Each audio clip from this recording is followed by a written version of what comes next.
کریم صلی اللہ علیہ وسلم کے سگے چچا تھے اور قریش کے ایک معزز خاندان بنو ہاشم سے تعلق رکھتے تھے۔ ابو لہب ان کا لقب تھا، جس کا مطلب ہے آگ والا یا چمکدار چہرے والا، کیونکہ ان کا چہرہ سرخ اور تیز تھا۔ اگرچہ وہ آپ صلی اللہ علیہ وسلم کے ایک قریبی رشتہ دار تھے، مگر پھر بھی وہ اسلام کے سب سے بڑے دشمنوں میں شامل ہو گئے۔ جب آپ صلی اللہ علیہ وسلم کو نبوت ملی اور آپ صلی اللہ علیہ وسلم نے لوگوں کو اللہ کی طرف بلانا شروع کیا، تو سب سے پہلے آپ نے اپنے قریبی رشتہ داروں کو جمع کیا اور فرمایا، میں تمہیں اللہ کے عذاب سے ڈرانے آیا ہوں۔ اللہ ایک ہے، صرف اسی کی عبادت کرو۔ اس وقت ابو لہب نے سب کے سامنے کہا، تبلک، کیا تم نے ہمیں اس بات کے لیے جمع کیا تھا؟ یہ بہت بڑا دکھ کا لمحہ تھا کہ چچا ہوتے ہوئے بھی اس نے سب کے سامنے نبی کریم صلی اللہ علیہ وسلم کی توہین کی۔ ابو لہب کی اسی سخت مخالفت پر اللہ تعالیٰ نے قرآن مجید میں پوری سورہ نازل فرمائی، تبت یدا ابی لہب وتب، ابو لہب کے ہاتھ ٹوٹ جائیں اور وہ خود بھی برباد ہو جائے۔ یہ بہت خاص بات ہے کہ قرآن میں کسی دشمن کا نام لے کر اس کی مذمت کی گئی، تاکہ دنیا کو معلوم ہو جائے کہ رشتہ داری حق کے مقابلے میں کوئی حیثیت نہیں رکھتی۔ ابو لہب صرف باتوں تک محدود نہیں رہا، بلکہ اس نے عملی طور پر بھی آپ صلی اللہ علیہ وسلم کو تکلیف دی۔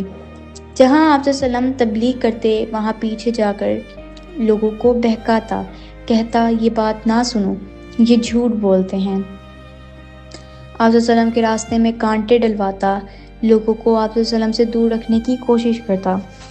اس کی بیوی ام جمیل بھی اس کا کام میں اس کا ساتھ دیتی تھی۔ وہ آپ صلی اللہ علیہ وسلم کو اذیت دیتی اور نفرت پھیلاتی۔ حالانکہ عرب معاشرے میں خاندان کا بہت خیال رکھا جاتا تھا، مگر ابو لہب نے چچا ہونے کا حق ادا نہ کیا۔ مشکل وقت میں نبی کریم صلی اللہ علیہ وسلم کا ساتھ نہ دیا، بلکہ دشمنوں کا ساتھ دیا۔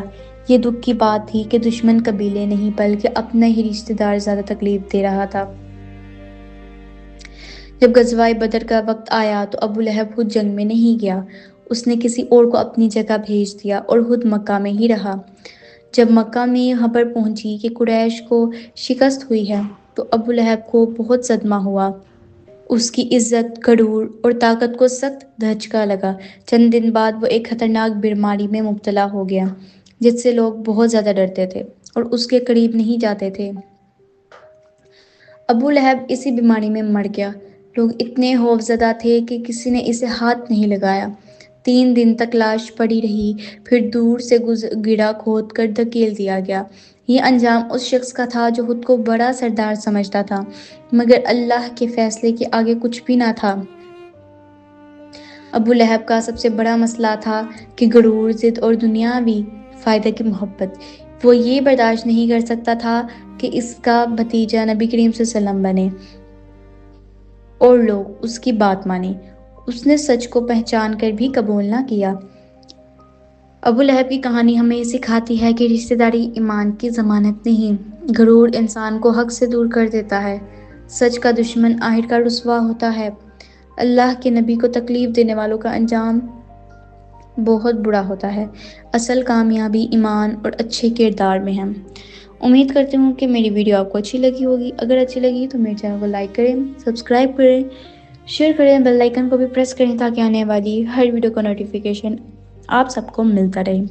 تو ملتی ہوں آنے والی کل کی نئی ایپیسوڈ کے ساتھ، تب تک کے لیے اللہ حافظ۔